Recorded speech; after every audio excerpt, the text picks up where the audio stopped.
نبی علیہ السلام نے فرمایا اللہ تعالیٰ فرماتا ہے کہ تکبر میری چادر ہے، جو اس پہ ہاتھ ڈالے گا میں اسے ضرور عذاب دوں گا. یعنی تکبر صرف ایک ہی ہستی کو شایع ہے، اور وہ ہے جس نے سب کچھ پیدا کیا. مخلوق خواہ پیغمبر ہو، فرشتہ ہو، بڑے سے بڑا انسان ہو، تکبر نہیں کر سکتا. اللہ نے کہا یہ میری چادر ہے. یہ چادر اس لیے کہ آج بھی قبائلی سسٹم میں دیکھیں نا، جو سردار ہوتا ہے اس نے پٹکا رکھا ہوتا ہے اپنے کندھے کے اوپر. چادر وہ آنر ہوتی ہے اس کی. اگر کسی سردار کو ذلیل کرنا نہ، سیدھا اس کا وہ پٹکا کھینچا جاتا تھا ذلیل کرنے کے لیے کہ یہ تیری عزت ہے. تو یہ مثال کے طور پر بات کی گئی کہ تکبر میری چادر ہے. یعنی اللہ تعالیٰ میں جس طرح یہ سرداروں کی چادر ہے نا، تکبر میری چادر ہے، اس کو جو ہاتھ ڈالے گا نا اسے میں عذاب دوں گا. اور کسی کو شایع نہیں ہے تکبر. اور مسلم شریف میں ایک اور حدیث ہے، آپ صلی اللہ علیہ وآلہ وسلم نے فرمایا جس کے دل میں رائی کے دانے کے برابر بھی تکبر ہوا، جنت میں اس نے نہیں جانا. رائی کے دانے کے برابر. تو صحابہ کرام نے کہا یا رسول اللہ، بعض اوقات ہماری خواہش ہوتی ہے ہمارے کپڑے اچھے ہوں، جوتیاں اچھی ہوں، کیا یہ بھی تکبر ہے؟ آپ نے فرمایا اللہ بھی خوبصورت ہے، خوبصورتی کو پسند فرماتا ہے. یہ تکبر نہیں ہے.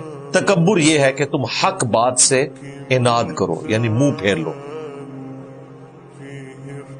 اور لوگوں کو حقیر جانو. دو چیزیں فرمائی.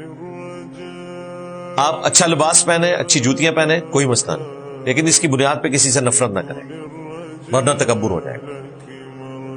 اور اس سے بڑا تکبر کہ آپ کو حق پتہ چل جائے قرآن و سنت کی فارم میں یا کسی اور فارم میں، آپ جان بوجھ کے آنکھیں بند کر لیں، تو یہ آپ کے تکبر کی علامت ہے کہ آپ کے اندر اتنی اکڑ ہے کہ آپ کو پتہ چل گیا کہ یہ سچائی تھی، لیکن آپ کہہ رہے میں نہیں مانتا. آپ کو بتایا گیا بھی قرآن میں لکھا ہے ایاک نعبد و ایاک نستعین، آپ کہہ رہے نہیں میں نے نہیں ماننا، میں نے تو سن فریاد پیرا دیا پیرا یہ پڑھنا ہے. یہ تکبر ہے. آپ کو بتایا گیا بخاری مسلم میں نماز کا طریقہ یہ، آپ کہتے ہیں میں نہیں مانتا. تو یہ اللہ اور اس کے رسول کے مقابلے پر آپ کھڑے ہو رہے ہیں. تکبر وہ بری چیز ہے. لوگ کہتے ہیں نا جی لوگ گمراہ ہوتے ہیں شیطان کی پیروی کر کے. تکبر وہ گناہ ہے جس نے شیطان کو شیطان بنا دیا تھا. شیطان کو کس نے گمراہ کیا تھا؟ تکبر. باقیوں کو شیطان گمراہ کرتا ہے دعوت کی حد تک، لیکن یہ تکبر اتنی بری چیز ہے کہ اس نے شیطان کو شیطان بنایا. اسی لیے ہمیں بتایا گیا کہ آپ نے کیا وظیفہ اڈاپٹ کرنا ہے. بخاری مسلم میں حدیث ہے جنت کے خزانوں میں سے ایک خزانہ ہے لا